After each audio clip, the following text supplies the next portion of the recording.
చాలా టేస్టీగా ఉండే ఎగ్లెస్ చాక్లెట్ కేక్ ఎలా చేయాలో చూపిస్తానండి. ముందుగా మిక్సీ జార్లోకి షుగరు అలానే ఒక ఇలాచీ వేసుకొని పౌడర్ చేసుకోండి. దీన్ని ఒక మిక్సింగ్ బౌల్లోకి తీసుకొని ఇందులోనే పెరుగు, ఆయిల్ వేసుకోండి.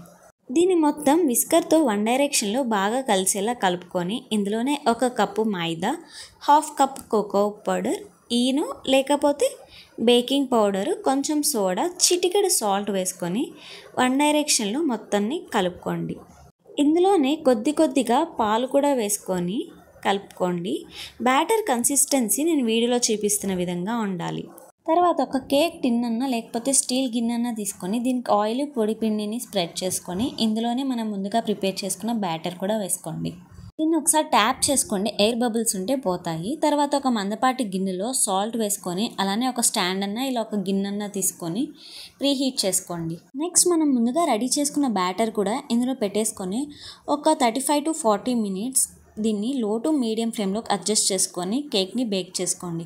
నైఫ్తో ఇలా కేక్ లోపలికి పెట్టి చెక్ చేస్తే దీనికి ఏం అంటుకోకుండా ఉంటే కేక్ పర్ఫెక్ట్గా బేక్ అయిందని. ఇప్పుడు షుగర్ సిరప్ కోసం 2 స్పూన్స్ షుగర్, 1 కప్ వాటర్ తీసుకొని షుగర్ కరిగిన తర్వాత చల్లారినాక ఫ్రిడ్జ్లో పెట్టుకోండి. నెక్స్ట్ ఒక ప్యాన్లోకి కొంచెం sugar, cocoa powder, 1.5 spoon cornflour అలానే 1 to 1.5 కప్ మిల్క్ వేసుకొని దీన్నంతా మంచిగా కలుపుకోండి. ఇదంతా మంచిగా కలిసిన తర్వాత స్టవ్ పైన పెట్టుకోండి. కొంచెం ఇలా థిక్గా అయ్యేటప్పుడు ఇందులో కొంచెం ఆయిల్ ఆర్ బటర్ వేసుకొని ఒకసారి కలుపుకొని స్టవ్ ఆఫ్ చేసుకోండి.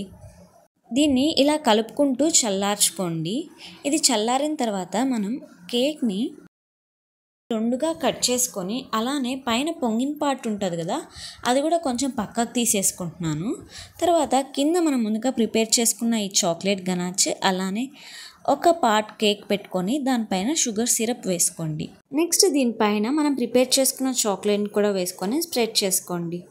కేక్ని బేక్ చేసుకున్నప్పుడు అడుగున పార్ట్ మనకి ఇక్కడ డెకోర్ చేసేప్పుడు పైకి రావాలండి. అలా పెట్టుకొని దీనిపైన కూడా షుగర్ సిరప్ అలానే చాక్లెట్ని స్ప్రెడ్ చేసుకోండి. మొత్తం సైడ్స్ కూడా స్ప్రెడ్ చేసేసుకోండి ఇలానే వీడియోలో చూపిస్తున్న విధంగా.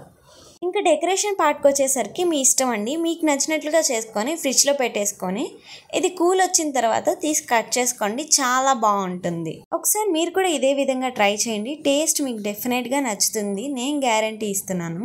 చేస్తే ఎలా వచ్చిందో కామెంట్ సెక్షన్లో కామెంట్ చేయండి. అలానే మన ఛానల్ని సబ్స్క్రైబ్ చేసుకోండి.